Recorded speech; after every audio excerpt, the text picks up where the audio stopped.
Hi everyone, today we will do legal dictation exercise number 8. So ready? Start.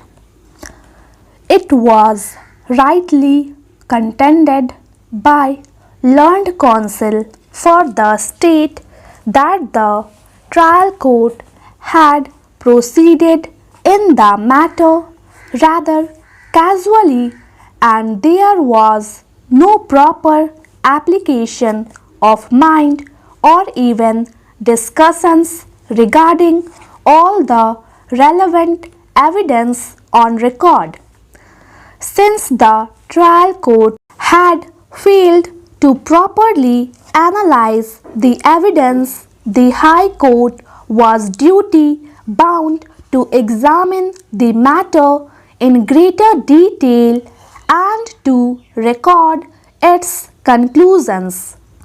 It is true that when on the evidence brought on record, two views are possible and the court has taken a view which is possible, interference by the appellate court would not be proper. But where the consideration reflects total non-application of mind, interference is not only desirable but proper.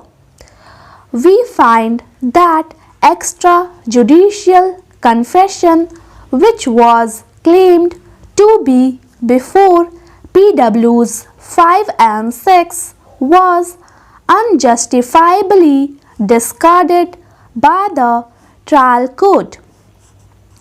The evidence of PW 6 was discarded on the ground that he was not very close to the accused and not a person on whom the accused could repose confidence. It is brought on record that the accused and PW6 were in fact at earlier point of time classmates and schoolmates. They also used to live close to each other. Obviously, it is not impossible that the accused could repose confidence on him.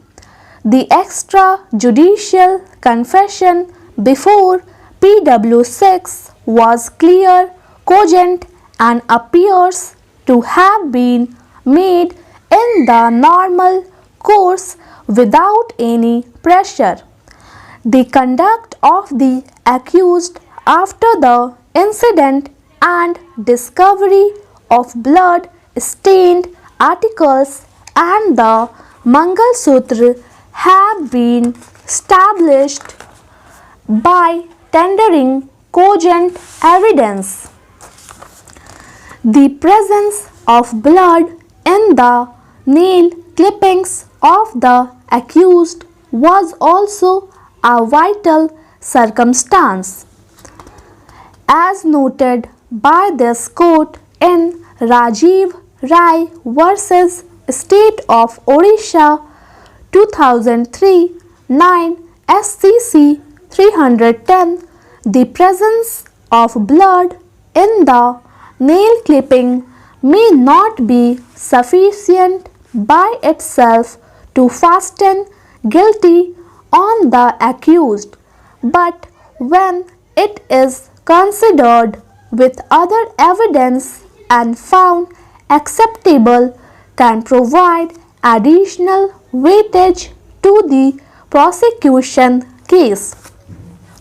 The trial court did not seem to consider objectively the evidence in the right perspective and had merely on surmises and conjectures without proper application of mind directed acquittal. The High Court analyzed the evidence in greater detail and exhaustively, having regard to the perfunctory manner of consideration undertaken by the trial court.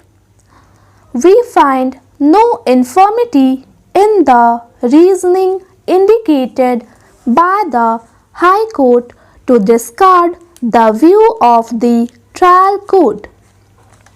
The disclosure made in the post-mortem examination as to the nature of injuries found on the body of the deceased would belie the claim of drowning or death by suicide. Any affirmance of the judgment of the trial court in this case would have resulted in grave miscarriage of justice. The judgment of the High Court, though one of reversal, as well merited, supported by sound reasons and based on overwhelming evidence, and therefore does not warrant interference. Appeal is accordingly dismissed.